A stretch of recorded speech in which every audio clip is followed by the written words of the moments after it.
নমস্কার, কেমন আছেন সবাই? আশা করি খুব ভালো আছেন। গল্প কথায় পল্লবীর আরও একটি ব্লগে আপনাদেরকে জানাই স্বাগত। তো রাত্রে সেভাবে কারোরই ঘুম হয়নি। তো সকালবেলায় ঠাকুর বিসর্জন দিয়ে এসে একটু প্রসাদ খেয়ে এদিকে চলে এসেছিলাম। আর এই যে দেখেছেন আমাদের থানটা, ওইটা হচ্ছে কালী ঠাকুরের থান। আর এই যে পেছনে চলে এসেছিলাম, এই যে কাকা কাঠ ছাড়াচ্ছিল। আর এই বাড়ির পেছনে দুটো তাল গাছ আছে। দুটো তাল গাছ বলতে একটা তাল গাছে তাল হয় আর একটা গাছে হয় না। একটা গাছটা ওই যে দেখছেন ছোট, আর ওই যে বড় গাছটাই তাল হয়। তো ওই গাছটা থেকে তালের শ্বাস খাওয়ার জন্য আজকে তাল পাড়া হচ্ছিল। আর ওই যে দেখেছেন কালকে যে গাছে উঠেছিল আম পাড়ছিল, ওই আজকে তাল গাছে উঠে গেছে। মানে কোনো কিছুই লাগে না তাল গাছে উঠতে গেলে, দড়িও লাগে না, বাঁশও লাগে না, কিছুই লাগে না। আর ওই যে সব তাল কেটে কেটে ফেলছে। তো ওখান থেকে নিয়ে চলে এলাম তালগুলোকে ভ্যান ভর্তি করে। আর বাড়িতে সবাই তো দেখে খুব আনন্দ, মহানন্দে তাল খাবে। আর এই যে আমি কেটে দিচ্ছিলাম সবাইকে তালের শ্বাস। আর এই যে আমার বোনেরা, ভাইয়েরা, আর এটা আমার ননদের ছেলে, ভাসুরের ছেলেরা, তো সবাই খাচ্ছিল। তো আমি একটু কেটে দিচ্ছিলাম। আর ওই ওই পাশে দেখবেন, ওই দেখুন দেখেছেন, ও ঠিক গাছে ওঠার তালে থাকে। মানে ওই যে এত কেছো খেজুর গাছে ওঠা শুরু করে দিয়েছে। ওই যে ওই যে ওই যে দেখেছেন। তো তারপরে রেডি টেডি হয়ে চলে এসেছিলাম বাজারে, কারণ দুপুরে হবে চিকেন, সবার জন্য চিকেন নেওয়া হচ্ছে। আর ওটা দেশি মুরগি নয়, কিন্তু ওটা কয়লার মুরগি ছিল। তো কয়লার মুরগি নেওয়া হয়ে গেল। তো নিয়ে আমি আর বরমশাই চলে যাচ্ছে এবার বাড়িতে। এসে দেখি দেখুন দেখেছেন সবাই মিলে খেলা করছে বাচ্চারা। আর ওই যে দেখেছেন আশফল গাছ, ওটা আশফল হয়েছে কি দারুণ। তো তারপরে সেদিনকার ভিডিও নেওয়া হয়নি, এটা পরের দিন সকালের ভিডিও। তো সকাল সকাল উঠে গেছিলাম, ওই দিনটা বাপের বাড়িতেই ছিলাম। উঠে ব্রাশ ট্রাশ করে নিলাম। নিয়ে আর এই দেখুন দেখেছেন মণ্ডপটা পুরো ফাঁকা হয়ে গেছে, বাড়িটাও ফাঁকা। এই যে ঘরটাকে 3 দিন রাখতে হয় বলে তাই ওইখানে ঘরটা রাখা হচ্ছে যেখানে ঠাকুরের মণ্ডপটা ছিল। আর মা করে দিয়েছিল চা, দুধ চা, তো একটু খেয়ে নিচ্ছিলাম। আর এই যে মাম্মা ম্যাগিও খাচ্ছিল। আর এই যে গোবিন্দভোগ চাল, এটাকে বেছে নিচ্ছিলাম। এটা আমাদের বাড়ির চাল, তোর মধ্যে এতগুলো ধান ছিল, ধানগুলো বেছে নিচ্ছিলাম, কারণ আজকে হবে বাসন্তী পোলাও। তো রান্না বান্না করার পরে আর ভিডিও তোলা হয়নি। আর পাড়াতে দিচ্ছিল রেশন, তো মা বলছিল চল একটু রেশনটা তুলে নিয়ে আসি, তাই গেছিলাম। তো দুপুরে খাওয়া দাওয়া করে আর সেভাবে ভিডিও নেওয়া হয়নি। আর এই যে বিকালবেলায় রেডি হয়ে গেছিলাম। আর এবার যাব হচ্ছে বাড়ির দিকে, কারণ অনেক দিন হয়ে গেল, 3-4 দিন প্রায় বাপের বাড়িতে থেকে গেলাম। তো এখান থেকে রেডি সেডি হয়ে 3জনা মিলে বেরিয়ে পড়লাম বাড়ির উদ্দেশ্যে।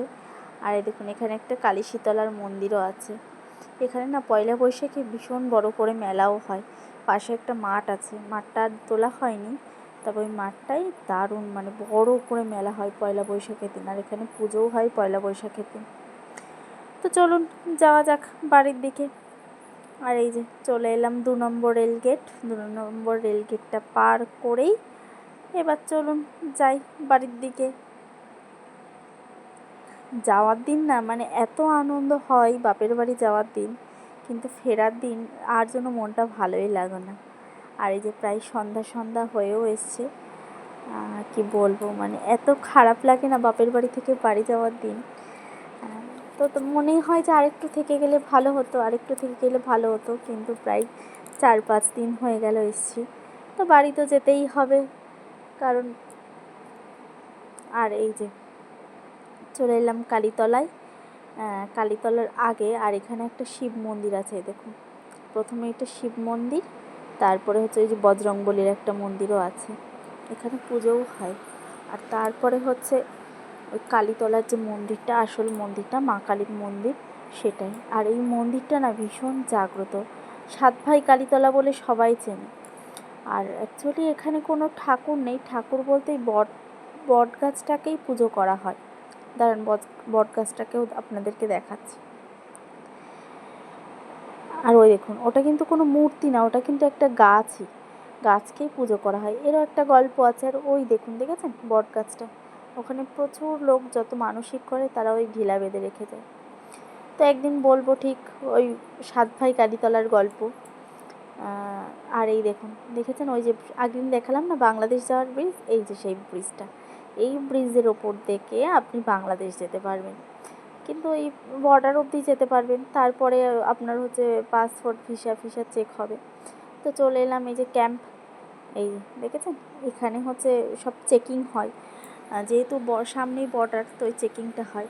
আর এই যে দেখেছেন রাস্তার পরে এই যে লাইটগুলো না, মানে কি বলবো, এই লাইটগুলো এত আলো, আর এই বিএসএফ এলাকার আলো তো, লাইট তো মানে এই ওই তার কাটাগুলো দেখা যাচ্ছে, তার কাটার ওপাশটাই একটুখানি রেখেই ওপাশে হচ্ছে বাংলাদেশ নদীর ওপারে। তো এখান দিয়ে যদি একটা পিঁপড়েও যায় না, ওই আলো, তীব্র আলোতে হচ্ছে পুরো স্পষ্ট বোঝা যায়। তো প্রায় বাড়ির কাছে চলে এলাম, তো চলুন বাড়ির দিকেই যাই। এই যে এখানে ছিল আজকে হাটবার, মানে এই বাজারটাই আজকে হাট হবে এই গ্রামে। তো এই দেখেছেন, ওই জন্য একটু এই বাজারটাতে ভিড় আছে, নাহলে এতটা ভিড় হয় না অন্যদিন। হাটবার দিনটা তো ওই জন্য একটু বেশিই ভিড় ছিল। আর এই গ্রামের রাস্তাগুলো মানে কি বলবো, এত অন্ধকার হয়, এখানে সেরকম কোনো লাইট থাকে না। চলুন সামনেই দেখতে পাবেন, মানে এত অন্ধকার, কুটকুটে অন্ধকার পুরো। ওই দেখুন, দেখেছেন ওই বাজারটুকুই আলো ছিল, তারপরে এরকম অন্ধকার পুরো, দুই সাইডে পুরো ফাঁকা মাঠ, তার মধ্যে দিয়ে রাস্তা, আর এত অন্ধকার। ওই বর্ডার সাইডটা মানে যতদূর অবধি বর্ডার লাইন ছিল ততদূর অবধি আলো ছিল, তারপরে আর আলো খুব একটা পাওয়া যায় না। আর এইসব রাস্তাগুলোতে ওরকম কোনো আলো টালো কিছুই নেই। তো প্রায় চলেই এসছি বাড়ির কাছাকাছি, তো 4-5 দিন পরে বাড়ি ফিরছি। সবাইকে শুভরাত্রি জানিয়ে আজকে আমি আমার এই ব্লগটা শেষ করছি। আকন্দ নিয়ে এসছে, আর এই যে বালির কলিতে ঢুকে গেছি। তো আজকের ব্লগটা এখানে শেষ করছি। ভালো থাকবেন সবাই, আর আমার ভিডিওগুলো ভালো লাগলে অবশ্যই পাশে থাকবেন। আর শুভরাত্রি জানিয়ে আজকে আমি আমার ব্লগটা শেষ করলাম, আর কোনো ভুল ত্রুটি হলে ক্ষমা